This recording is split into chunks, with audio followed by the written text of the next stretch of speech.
بسم اللہ الرحمن الرحیم۔ ابو عامر قبیلہ خزرج مدینہ منورہ کا ایک راہب تھا۔ اسے راہب اس لیے کہا جاتا تھا کیونکہ وہ عبادت گزار اور ہر وقت علم کی جستجو میں لگا رہتا تھا۔ جب رسول اللہ صلی اللہ علیہ وسلم مدینہ طیبہ تشریف لائے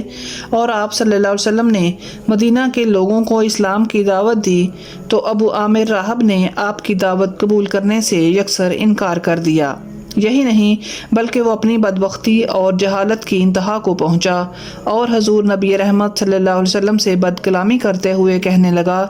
میں جو بھی قوم تمہیں قتل کرتے ہوئے پاؤں گا تو اس کے ساتھ مل کر تمہارے ساتھ جنگ و قتال کروں گا۔ بس وہ اسی حسد و تکبر کی آگ میں جلتے ہوئے غزوہ حنین تک لگاتار حضور صلی اللہ علیہ وسلم کے خلاف جنگ لڑتا رہا، اور جب بنو حوازن شکست سے دوچار ہوئے تو وہ روم کی طرف نکل گیا اور عیسائی مذہب اختیار کر کے وہیں رہنے لگا۔ دوستو، یہ وہ بدبخت ہے جو تمام عمر اپنی گمراہی پر ڈٹا رہا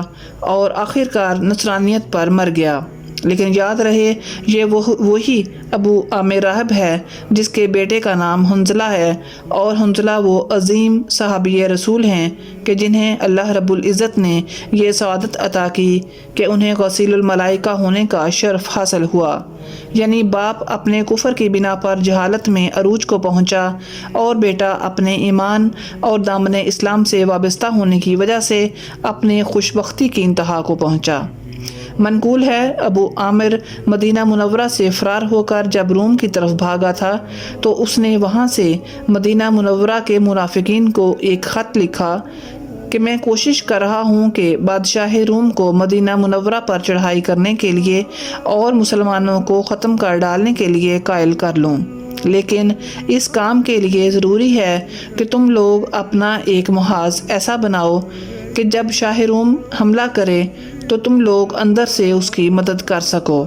اس مقصد کے لیے تم لوگ ایک عمارت بناؤ جو کہ بغاوت کے مرکز کے طور پر استعمال ہوگی،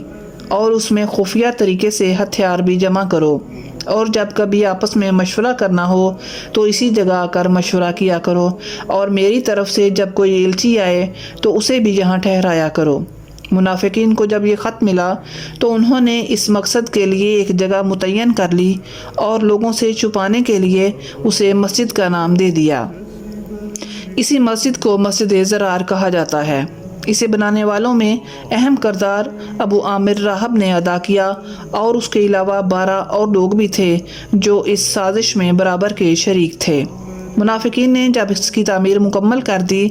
تو انہوں نے اس کے مقصد کو چھپانے کے لیے حضور نبی کریم صلی اللہ علیہ وسلم سے درخواست کی کہ بہت سے کمزور لوگ مسجد قباء میں نہیں جا سکتے کیونکہ اس کا فاصلہ یہاں سے زیادہ ہے، اس لیے ان کی آسانی کی خاطر اور بارش کے موسم میں تکلیف سے بچنے کے لیے ہم نے یہ مسجد تعمیر کی ہے۔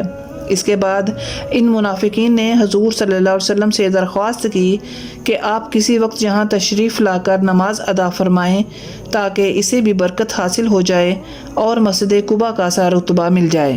لیکن پس پردہ ان کے دل میں نفاق چھپا ہوا تھا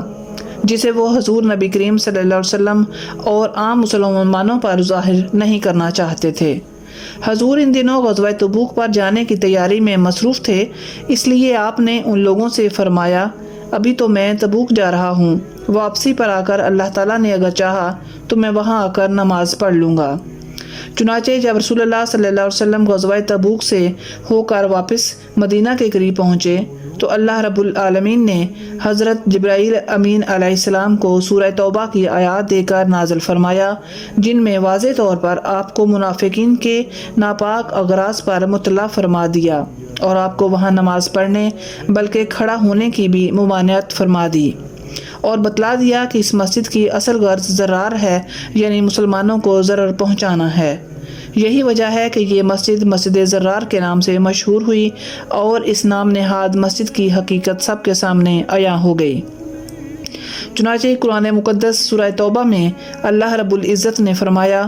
اور منافقین میں سے وہ بھی ہیں جنہوں نے ایک مسجد تعمیر کی ہے مسلمانوں کو نقصان پہنچانے اور کفر کو تقویت دینے اور اہل ایمان کے درمیان تفرقہ پیدا کرنے اور اس شخص کی گھات کی جگہ بنانے کی غرض سے جو اللہ اور اس کے رسول سے پہلے ہی جنگ کر رہا ہے، اور وہ ضرور قسمیں کھائیں گے کہ ہم نے اس مسجد کے بنانے سے سوائے بھلائی کے اور کوئی ارادہ نہیں کیا، اور اللہ گواہی دیتا ہے کہ وہ یقیناً جھوٹے ہیں۔ اے حبیب، آپ اس مسجد کے نام پر بنائی گئی عمارت میں کبھی بھی کھڑے نہ ہوں، البتہ وہ مسجد قباء جس کی بنیاد پہلے ہی دن سے تقوی پر رکھی گئی ہے، حقدار ہے کہ آپ اس میں قیام فرما ہوں، کیونکہ اس میں ایسے لوگ ہیں جو ظاہراً و باطناً پاک رہنے کو پسند کرتے ہیں اور اللہ طہارت شعار لوگوں سے محبت فرماتا ہے۔ ان آیات مقدسہ کے نزول کے بعد رسول اللہ صلی اللہ علیہ وسلم نے چند صحابیوں جن میں حضرت وحشی، مالک بن دخشم، مان بن عدی اور عام ابن سکن کو حکم دیا کہ جاؤ اور اس مسجد کو منہدم کر کے اس میں آگ لگا دو۔ چنانچہ ان حضرات نے اس کو جلا کر خاک کر دیا۔ جب مسجد زرار کو گرا کر اس کی آگ لگا دی گئی تو اس کی جگہ خالی پڑی ہوئی تھی، تو رسول اللہ صلی اللہ علیہ وسلم نے حضرت عاصم ابن عدی کو اس کی اجازت دی کہ وہ اس جگہ اپنا گھر بنا لیں، لیکن انہوں نے عرض کیا، یا رسول اللہ صلی اللہ علیہ وسلم، جس جگہ کے متعلق قرآن کریم کی یہ آیات نازل ہو چکی ہیں، میں اس منحوس جگہ میں گھر بنانا پسند نہیں کرتا، البتہ ثابت بن اکرم ضرورت مند ہیں، ان کے پاس کوئی گھر نہیں، ان کو اجازت دے دیجئے کہ وہ وہاں مکان بنا لیں۔ ان کے مشورے کے مطابق آپ صلی اللہ علیہ وسلم نے یہ جگہ ثابت بن اکرم کو دے دی، مگر ہوا یہ کہ جب سے ثابت اس مکان میں مقیم ہوئے ان کے کوئی بچہ نہ ہوا، یا اگر ہوتا بھی تو وہ زندہ نہ رہتا۔ اہل تاریخ لکھتے ہیں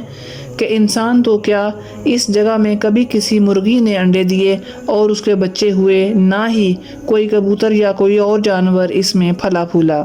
چنانچہ اس کے بعد سے یہ جگہ آج تک مسجد قباء کے کچھ فاصلے پر ویران پڑی ہوئی ہے۔ بعض روایات سے پتہ چلتا ہے کہ اس جگہ کو بعد میں کوڑا دان میں تبدیل کر دیا گیا، یعنی آبادی کے لوگ اس جگہ پر کوڑا کرکٹ پھینکنا شروع ہو گئے تھے۔ دوستو، ذرا غور کیا جائے تو آج بھی مساجد کے نام پر بہت سی عمارتیں نظر آتی ہیں جن سے اسلحہ و بارود اور امت میں تفرقہ بازی جیسے عناصر کو ہوا دی جاتی ہے۔ ان کی حقیقت بھی مسجد زرار کی سی ہے۔ اللہ کریم ہمیں ایسی مساجد اور ان میں موجود ایسے عناصر سے ہمیشہ اپنی حفاظت میں رکھے۔ آمین ثم آمین۔